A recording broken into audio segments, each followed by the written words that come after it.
শুনলেন কারা? যারা বেনু সোনার আশে বসেছিলেন। কারা গো? বৃন্দাবনে ধেনুগণ, ধবলি, শ্যামলি, পিয়ালি, মঙ্গলি।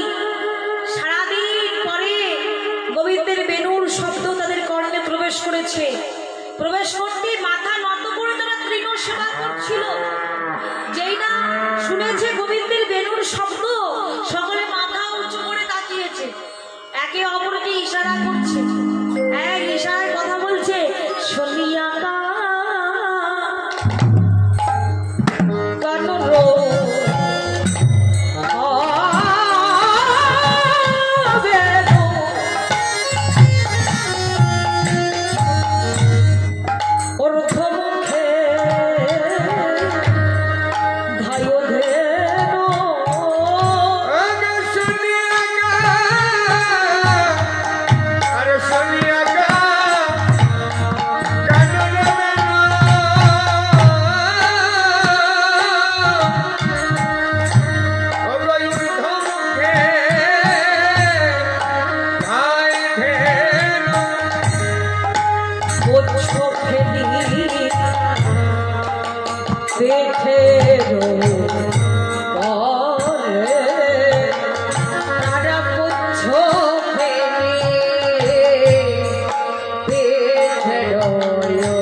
বৃন্দাবনে ধেনুগণ সকলে গোবিন্দের সামনে এসে দাঁড়িয়েছে।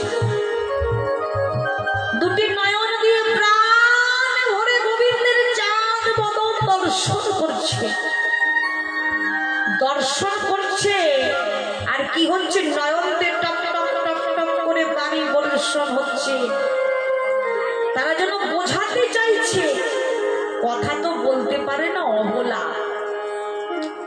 ইশারা ইঙ্গিতে গোবিন্দকে যেন বোঝাতে চাইছে, দয়াময় গো, বহু জনমের পুণ্যের ফলে কৃপা করে বৃন্দাবনে জন্ম দিয়েছে। হে গোবিন্দ, কৃপা করে তুমি আমাদের সঙ্গ দান করেছ। তুমি আমাদের চরণের পাশে ঠাঁই দিয়েছ, সবই দিয়েছ দয়াময় গো, কিন্তু সব দিল আমাদের যে একটা আক্ষেপ। সবই দিয়েছ, কিন্তু তুমি আমাদের কৃষ্ণ বলার মতো বোধন দাও। তাই দয়াল দীনবন্ধু গো, তোমার ওই শ্রীচরণে একটাই প্রার্থনা, যে পর জনম বলে যদি কিছু থাকে, তোমার ওই চরণে একটাই প্রার্থনা, জানোই আমরা কৃষ্ণ বলে কাঁদিতে পারি, শুধুই যেন কৃষ্ণ মনে কাঁদিতে পারি।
চতুষ্পদী দেব মানব চিত্ত সীমানবই কিং পরিশ্রম। যার পালে সে পায়ের জন্য চিন্তা করে, যে বোবা কথা বলতে পারে না সে কথা বলার জন্য চেষ্টা করে। দেবতারা মানব জন্ম পাবার জন্য সাধনা করে, সেই জন্ম পেয়েছি আমরা, পেয়েই বাকি। বৃন্দাবনে ধেনুগণ তারা পশু কুলে জন্ম নিয়ে তারা কৃষ্ণ বলে কাঁদে, তারা কৃষ্ণ কথা বলতে চায়। আর আমরা মানব কুলে জন্ম নিয়ে আমাদের নয়ন একটু কৃষ্ণ বলে কাঁদে। আমাদের এই বদন একটু কৃষ্ণ কথা বলে না গো, কান একটু কৃষ্ণ নাম শোনে না। কি অবস্থা, আমাদের অবস্থাটা কেমন জানেন মা? দেখবে বর্ষাকালে যখন বৃষ্টি হয়, বৃষ্টি হলে খাল বিল পুকুর ডোবা নালা সবকিছু জলে পরিপূর্ণ হয়ে যায়, তাই না? তখন দেখবেন ডোবা পুকুর ছেড়ে ব্যাং ডাঙায় উঠে ক্যাক ক্যাক শব্দ করে। আর ঠিক তখনই সাপেরাও খাবারের সন্ধান বেরোয়। ওই ব্যাং করে শব্দ করে সাপকে জানিয়ে দেয়, ও সাপ তুমি যাচ্ছ কোথায়, আমি এখানে আছি। ব্যাং যখন ক্যাকুক শব্দ করে মৃত্যুরূপী সর্পকে আহ্বান করে, তদ্রূপ আমরা এমনই মায়াবদ্ধ জীব, মানব জন্ম পেয়ে এই জন্ম দিয়ে হরি ভজন না করে, মুখে কৃষ্ণ কথা না বলে, কৃষ্ণ নাম না শুনে, নয়নে কৃষ্ণ বিগ্রহ দর্শন না করে, আমরা সেই মৃত্যুরূপী কাল সর্পকে আহ্বান করি। ভজনটা কোথায়? বৃন্দাবনের পশু, তারা পশু হয়ে কৃষ্ণ ভজে। দেখুন মায়েরা, ওরা পশু হয়ে কৃষ্ণ ভজে। তাই একটা কথা আপনাদের বলি, ওদের পশু বলো না গো,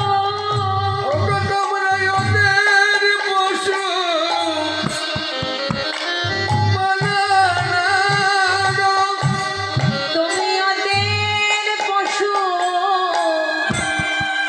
বলো না গো। ওরা পশু হয়ে কৃষ্ণ ভজে, তাই ওদের পশু বলো না গো। ওরা পশু তাই গোবিন্দ ভজে, তুমি ওদের পশু বলো না গো। ওরা পশু হয়ে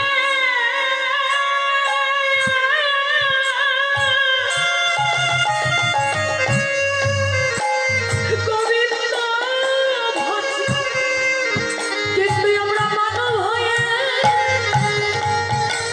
কি করিলাম? ওরা পশু হয়ে গোবিন্দ ভজে, কিন্তু মানব হয়ে বলো কি করিলাম? ওরা পশু হয়ে গোবিন্দ আরে ভজে। রামে রাম মানব হয়ে বলো কি করিলাম? ওরা পশু পশু হয়ে গোবিন্দ, আমরা মানব হয়ে কি করিলাম? ওরা হয়ে গোবিন্দ ভজে। মানব হয়ে ভজলাম না গো। তুমি ওদের পশু বলো না গো। সারাদিন পরে আজকে গাভী বৃন্দাবনে ধেনুগণ গোবিন্দের সামনে উপস্থিত হয়েছে, হরি হরি বল। তাদের আনন্দের সীমা নয়, জানেন মায়েরা? সেই গাভী মাতার ছোট্ট বাছুরি আজকে যেটা মাতার দুগ্ধ পান করতে যাচ্ছে, গাভী মাতা বলছে, ওরে বাছুরি তুই এই দুগ্ধ পান করিস না, এই দুগ্ধ রেখেছি আমার গোবিন্দ সেবার জন্য, জানেন মা? তাই সেই দুগ্ধ পান করছেন আমার গোবিন্দ, আর বাছুরি তার জিহ্বা দিয়ে সর্বাঙ্গ গোবিন্দের সর্বাঙ্গ লেপন করে দিচ্ছে। দুগ্ধ স্রাবী পরে বটে প্রেমের রঙ্গ ওঠে, আরে দুগ্ধ স্রাবী পরে বটে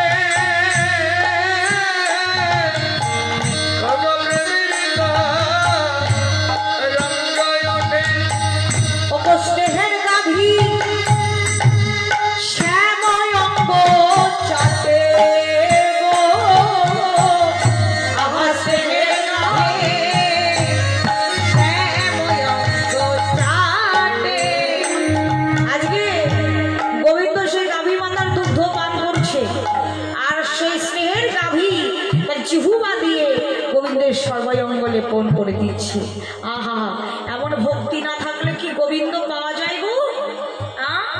ভক্তি যার কৃষ্ণ তার সর্বশাস্ত্রে কয়, ভক্তি না থাকলে কৃষ্ণ দেখিলেও কিবা হয়। তোমার অন্তরে নাই ভক্তি, চোখের সামনে কৃষ্ণ দাঁড়িয়ে আছে, দেখেও কিছু হবে না, তাই না? গোবিন্দ তো একমাত্র ভক্তের ভক্তি চায়,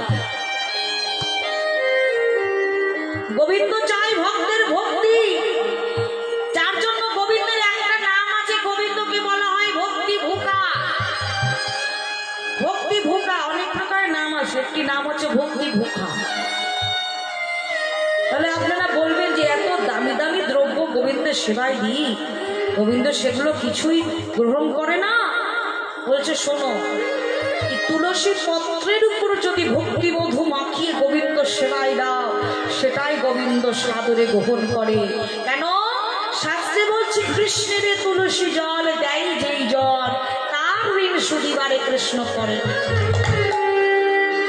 ভক্তের ভক্তি মাখানো সেই তুলসী পত্র যদি ভগবানের সেবায় নিবেদন করা যায়, ভগবান সেই ভক্তের কাছে যুগে যুগে ঋণী হয়ে থাকে। হরি হরি বল। আজকে গোবিন্দ সে বৃন্দাবনের ধেনুবৎসগণ সখাগণকে একত্র করে ব্রজের পথ আলো করে চলেছে। কেমন করে? অনুসারে বেনোরম বুঝিয়া রাখালো সব, অনুসারে বেনোরম কিবায় অনুসারে বেনোরম বুঝিয়া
চলেছে।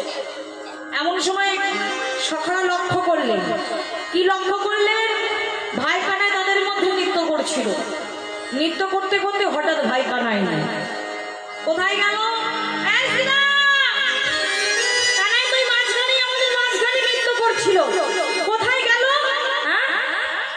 বলরাম দাদা বলছে, এই সিনা, আমি তো আগে আগে যাচ্ছিলাম, তোরা ছিলি কানাইয়ের সঙ্গে, তাহলে কানাই যদি তোদের মাঝে নৃত্য করবে, কানাই গেল কোথায়? সকালে খোঁজাখুঁজি করছে, গোবিন্দ কোথায় গেছে মা? গোবিন্দ কোথায় গেছে? গোবিন্দ গেছে এক ভক্তের ডাকে সাড়া দিতে। লোকে বলে কৃষ্ণ পাষাণ সাড়া দিতে জানে না, মন বলে ও আকুল হয়ে তাকে ডাকতে তো জানো না। গোবিন্দ গেছে ভক্তের ডাকে সাড়া দিতে। কোন ভক্ত? প্রভাতকালে যখন গোবিন্দ গোষ্ঠী গমন করেছিলেন, এক গাভী মাতা গোবিন্দকে ডেকেছিল। গোবিন্দ বলছে, মা তুমি আমায় ডেকেছো, বুঝতে পারছি তুমি আমার সঙ্গে গোষ্ঠী যেতে চাইছো, তবে মা তুমি তো গোষ্ঠী যেতে পারবে না। বলে কেন? তুমি সত্য 3 দিনের একটি ছোট্ট বাছুরি তুমি মঙ্গলীকে জন্ম দিয়েছো, তুমি কেমন করে যাবে বলো? সেই গাভী মাতা বলছে, দেখুন হে গোবিন্দ, এতদিন কৃপা করে তুমি আমাদেরকে গোষ্ঠী নিয়ে গিয়েছো, এই জন্য আমি তোমার কাছে চিরকৃতজ্ঞ। কিন্তু আজ তো আমি আমার জন্য ডাকি নাই, আজকে দেখেছি এই যে আমার ছোট্ট শিশু মঙ্গলী, এই শিশুকে আমি তোমার চরণে সঁপে দিলাম, তুমি কৃপা করে আমার মঙ্গলীকে গোষ্ঠী। হরে কৃষ্ণ। তাহলে দেখুন পিতা মাতার কর্তব্য কি।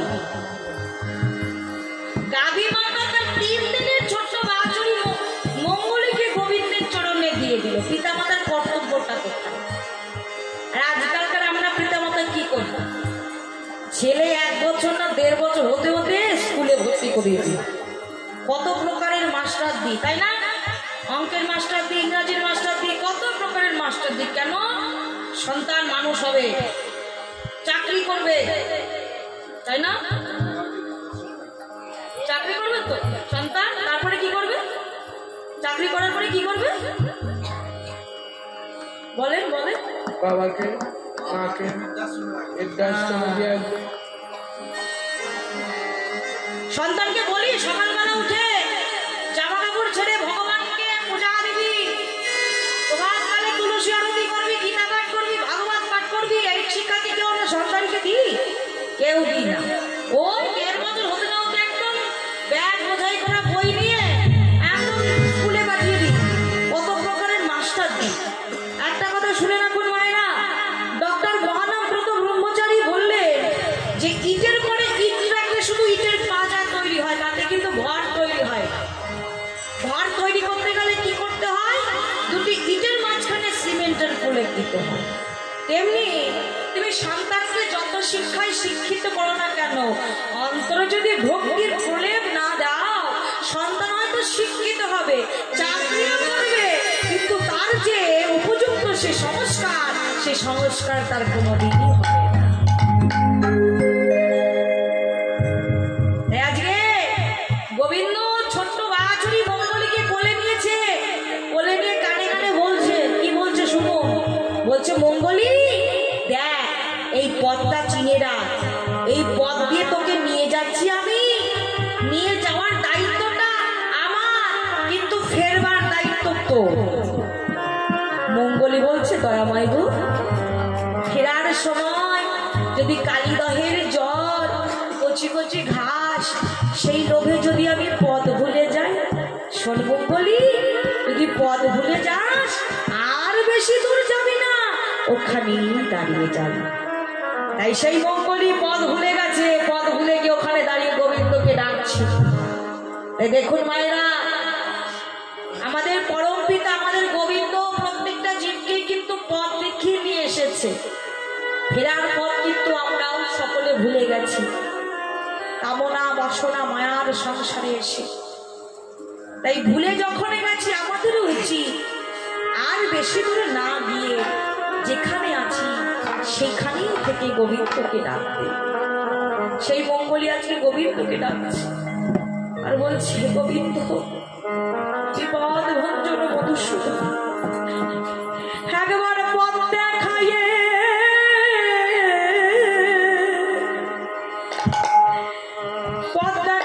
নিয়ে চলো, একেবারে পথ দেখাইয়ে আমায় নিয়ে চলো, আমায় পথ দেখাইয়ে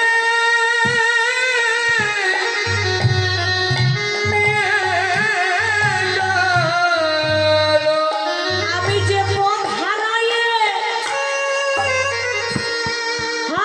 বসে আছি, হে গোবিন্দ পথ দেখাইয়ে আমায় নিয়ে চলো। আমি যে পথে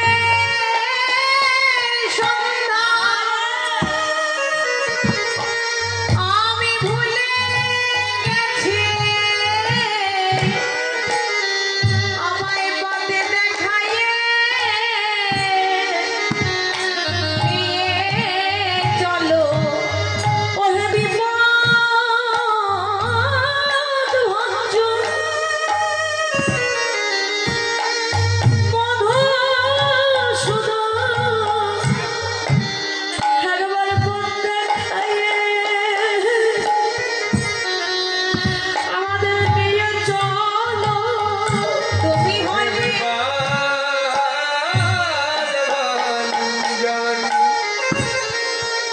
আমার মধুসূদন, তুমি একেবারে পথ দেখাইয়ে আমায় নিয়ে চলো, ওহে বিপদ ভঞ্জন, ওহে মধুসূদন, আমাদের পথ দেখাইয়ে নিয়ে চলো, তুমি হইলে বিপদ ভঞ্জন মধুসূদন,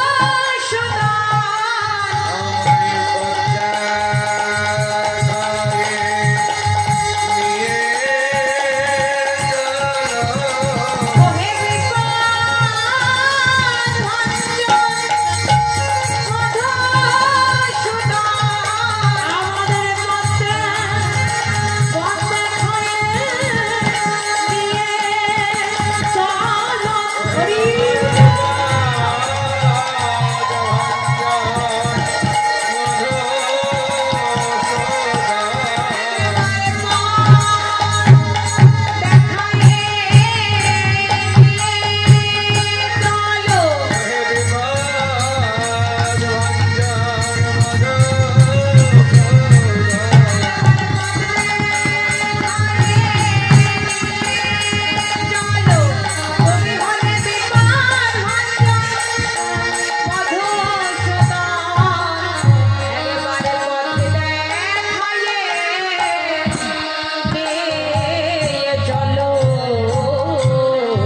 গোবিন্দ সেই মঙ্গলীকে কৃপা করলেন, মঙ্গলীকে সঙ্গে নিয়ে এবার ঘরে চলেছে।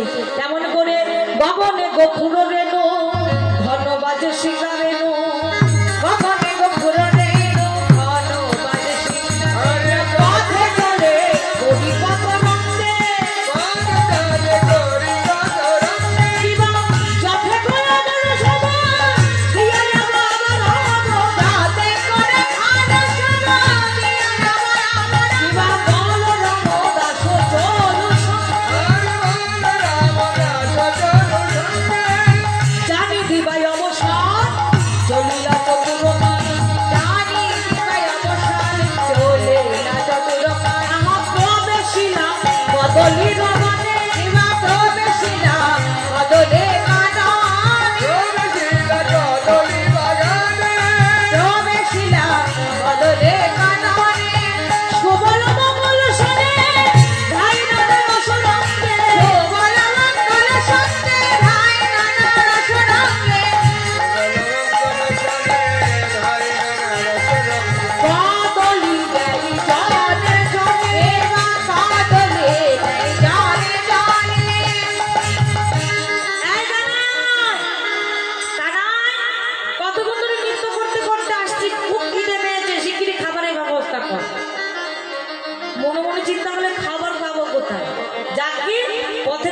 ছিল এক কদলী বৃক্ষ।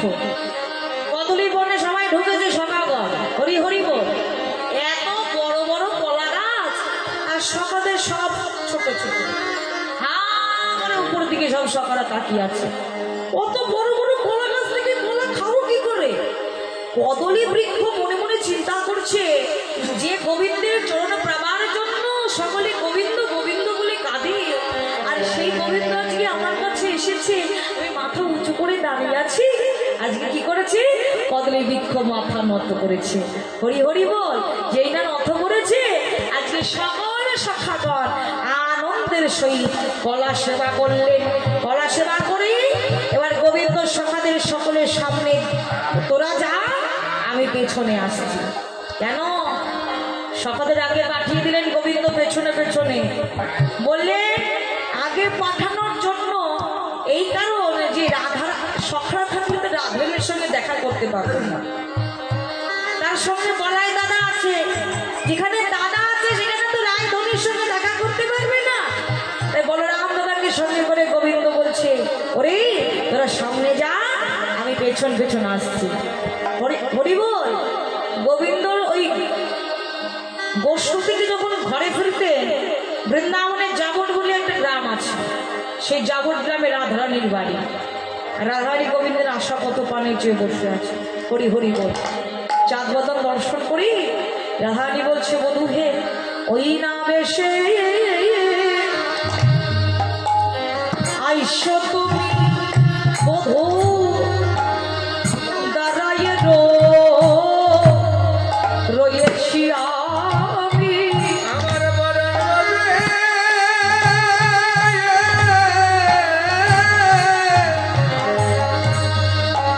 বলি ওই না বেশে আইসো তুমি,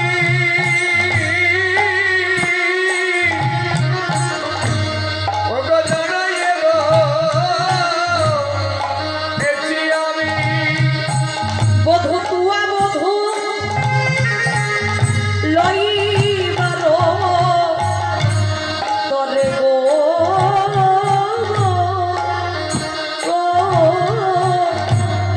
তুয়া বধূ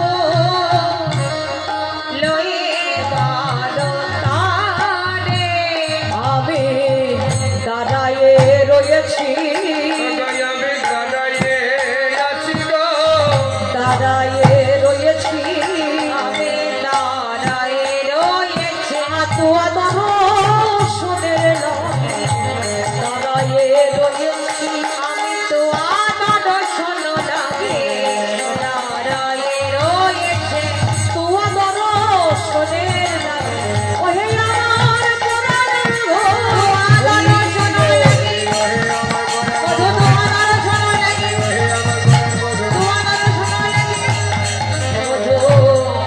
লাগে, রাধারানী যেতে যেতে বলছে, বধূ এতক্ষণে তোমার আসার সময় হলো, তা বলো বধূ, সখারা আজকে চলে গেল আগে আর তুমি সবার পেছনে পেছনে, ওকে ব্রজের বালক সবে চলি যাও তো, ব্রজের বালক যত সবে চলি যাও তো, বলিয়া তুমি সবার কাছে দেখে আমার প্রাণ ভরা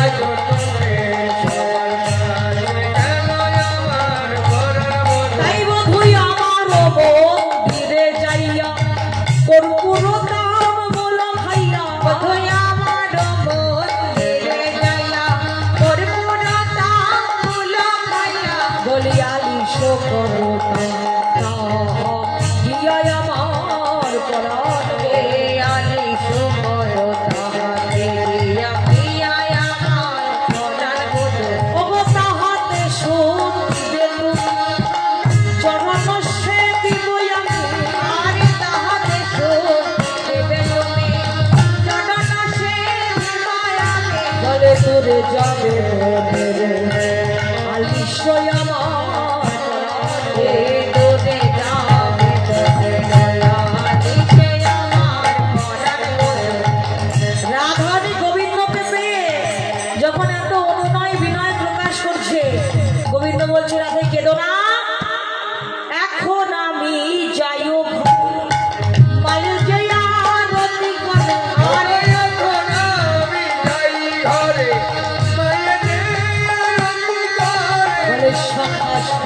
করিল বয়ান আমার রাধে দিল রাখা সব করল বয়ান আমার পরাণ বধূ বলে কহে যদুনাথ দাস পুরা ভবনের রসে কহে যদুনাথদাসে মনের আশায় বলি কাছে তুমি কবে কমল আমার প্রাণে কাছে তুমি করো মনে আমার প্রাণ বধূ। এবার গোবিন্দ আমার রাধারানীর কাছ থেকে বিদায় নিয়ে চললেন নন্দালয় বনশনে আলো নন্দদোলা বাছা যশোদা